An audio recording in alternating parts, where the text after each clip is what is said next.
Imagine waking up in a city where every breath feels heavy with corruption, where kindness is a forgotten language, and cruelty runs wild in the streets. This was Sodom and Gomorrah, two cities so wicked their names have echoed through history as a warning. But what really happened there? Was it just fire and brimstone, or is there a deeper story, one about justice, mercy, and the darkest corners of human nature? At the heart of this tale is Abraham, a man who walked so close to God, he dared to question him. Then there's Lot, Abraham's nephew, a man caught between duty and survival, living in the shadow of Sodom's sin. And looming over it all, the mysterious visitors who arrived in the city with a message no one saw coming. The people of Sodom weren't just sinful, they were violent, consumed by their desires to the point of madness. When the strangers came to Lot's door, the entire city descended like wolves, demanding to take them. What kind of evil drives a mob to such brutality? And why did Lot offer his own daughters in their place? The choices made that night would seal the city's fate, but not before one last, desperate escape. As the sun rose the next morning, Lot and his family were given a single command: run, don't look back. But you know how some warnings are too hard to resist. This is a story of divine judgment, of a line crossed too many times, but it's also about the fragile humanity caught in the middle, the ones who had to live with the consequences. What would you have done in Lot's place? Could anyone have saved Sodom? Or was the fire that fell from heaven the only answer left? To understand the fall of Sodom and Gomorrah, we have to go back. Back to the moment Lot made the fateful decision to settle there in the first place. The land was lush, fertile, a place of wealth and opportunity. But beneath the surface, something was rotting. Greed, lust, and cruelty had taken root, spreading like a sickness through the streets. Lot knew the risks, yet he stayed. Why? Maybe he thought he could keep his family safe. Maybe he believed he was different, that he could live among the wicked without becoming one of them. But evil has a way of seeping in, of blurring the lines until even good people start making unthinkable choices. And then there were the visitors, three mysterious strangers who appeared at Abraham's tent before making their way to Sodom. Were they angels, messengers of God, or something even more unsettling? Abraham, the man of faith, pleaded with them, bargaining for the city's survival. What if there are 50 righteous people, 40, 10? Each question hung in the air like a last hope. But the truth was, Sodom didn't have 10 righteous souls. It barely had one. When the strangers arrived at Lot's door, the city's true nature was revealed. The men of Sodom, young and old, surrounded the house, demanding the visitors be handed over. Their intentions were unspeakable. Lot, desperate and afraid, offered his own daughters instead. It's a moment that still shocks us today. Was he trying to protect the strangers at all costs? Or had living in Sodom twisted his sense of right and wrong? The mob only grew more violent, forcing the visitors to pull Lot inside and strike the attackers with blindness.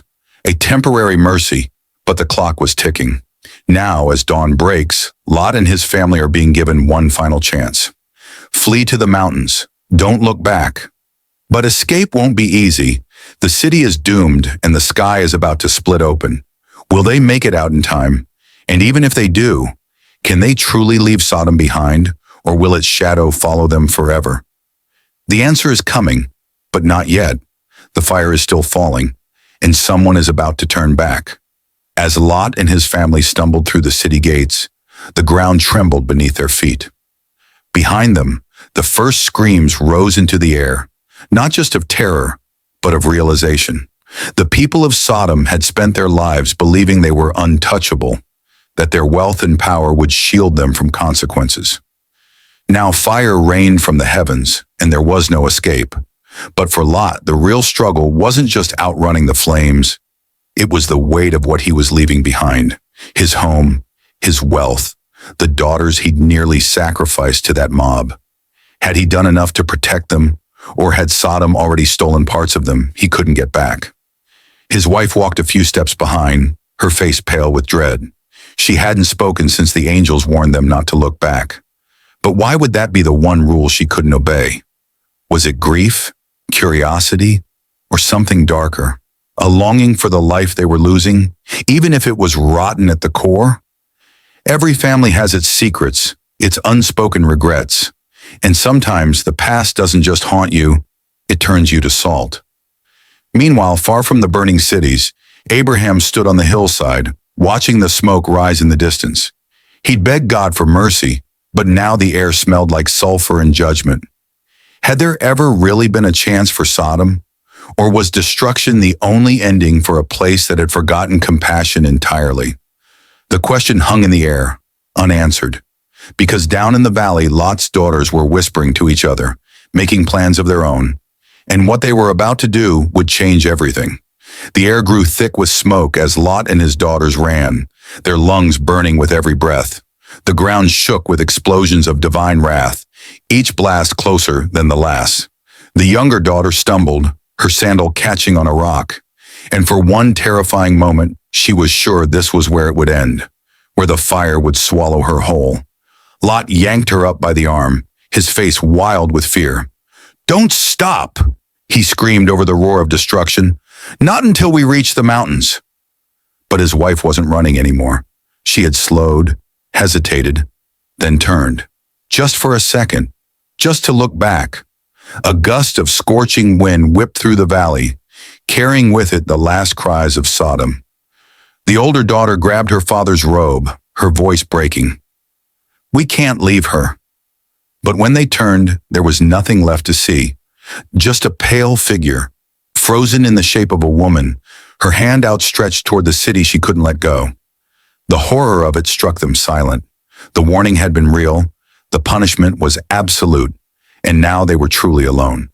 Somewhere ahead, the safety of the mountains loomed. But safety meant nothing now, not when guilt and grief clawed at them with every step. The daughters exchanged a glance, a silent understanding passing between them. Their father was broken, the world was ending, and if they were the last women left alive, what then? The oldest tightened her grip on her sister's wrist. There would be no more running after this, no more angels, no more mercy, just survival, by any means necessary. As the last echoes of Sodom's destruction faded behind them, Lot and his daughters reached the mouth of a dark cave in the mountains, the only shelter they could find in this scorched wasteland. The older daughter crouched near the entrance, watching her father's hollow stare. He hadn't spoken since they'd seen what became of her mother. The shock had carved something out of him, leaving behind a shell of the man who once bargained with angels.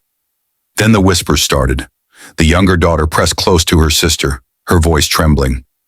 "Father said the whole valley was destroyed. What if we're the last ones left?" The unspoken truth hung between them. No cities, no husbands, no future. Just this cave, this silence. The older sister's jaw tightened as she glanced at their broken father, then at the wineskin hanging from his belt. A desperate idea took shape in her mind, one that would defy every law they'd ever known. But survival had its own rules. That night, as the wind howled outside, the daughters made their choice. The wine flowed too freely. Lot's grief drowned his senses, and when he awoke the next morning to a reality he couldn't face, the horror on his face mirrored the sin of the city they'd fled. The very thing they'd escaped had followed them, not in fire, but in flesh. The daughters clung to each other, their plan working too well. They'd secured their future, yes, but at what cost? Meanwhile, far to the south, Abraham walked the perimeter of his tents, his eyes drifting again toward the haze over the Dead Sea. He'd heard no word of Lot's fate, but deep in his spirit, a dread stirred. Because sometimes salvation comes with scars, and the legacy of Sodom's sin, it wasn't buried in the ashes. It was just beginning. The morning sun burned away the last traces of haze over the mountains, revealing a world forever changed. Lot staggered from the cave, his body racked with shame and disbelief. His daughter's desperate plan had worked. They were with child, the twisted continuation of a bloodline that had barely escaped judgment. But as he looked into their eyes, he saw no victory, only the same fear that had once filled the streets of Sodom. They had traded one destruction for another. Word of what happened in that cave spread through the tribes like wildfire. The older daughter gave birth to a son they named Moab. from the father. The younger bore Ben-Ami, son of my people. These boys would grow to father nations, but their origins carried the weight of a sin that could never be undone. The Moabites and Ammonites would rise as powerful peoples, yet their legacy would always be tangled with that night of desperation in the shadows of God's wrath.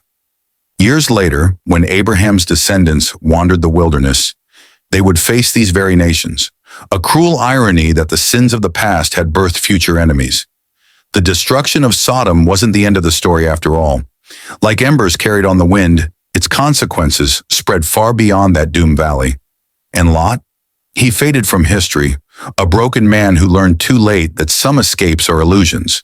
You can flee a city, but you take your choices with you. The final twist wasn't in the fire from heaven. It was in realizing that judgment doesn't always come in flames. Sometimes it comes in the lives we shape, the generations we influence, and the echoes of decisions that ripple far beyond our understanding. Sodom burned in a day, but its shadow stretched across centuries. The real question left for us isn't about how the wicked are punished, but whether any of us truly outrun our past. As the years passed, the story of Sodom and Gomorrah became more than just a tale of destruction. It became a warning etched into the hearts of generations. Lot's daughters raised their sons in the wilderness, far from the ruins of their past, but the weight of their choices lingered. Moab and Ben-Ami grew into strong leaders, founding nations that would carve their own paths in history. Yet their origins were a whispered secret, a reminder that even in survival, some scars never fully heal. Abraham, now an old man, would often gaze toward the Dead Sea, his thoughts drifting to the nephew he couldn't save.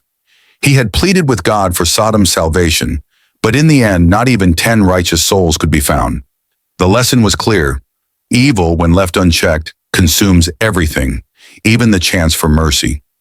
Yet Abraham's faith never wavered. His covenant with God would give rise to a people who carried the promise of redemption, a stark contrast to the legacy of Sodom. For us, the story doesn't end with fire and brimstone. It lives on in the choices we make every day. Will we be like Lot, who lingered too long in the shadow of corruption, or like Abraham, who walked forward in faith? The ruins of Sodom are long gone, but its warning echoes through time. Corruption starts small, with compromises and silenced consciences, until one day it's too late to turn back. And what of Lot's wife? Her name is lost, but her story isn't. That pillar of salt stood for years, a silent testament to the cost of looking back, not just at a city, but at a life that was never worth saving. Some say you can still taste the bitterness in the wind near the Dead Sea, a reminder that some roads once taken can't be walked again. So the next time you hear the name Sodom and Gomorrah, remember, it's not just a story about wrath. It's about the choices that define us, the lines we refuse to cross, and the courage to walk away before the fire falls. The ending isn't just in the past, it's in the lives we're living right now. And that's a lesson worth remembering.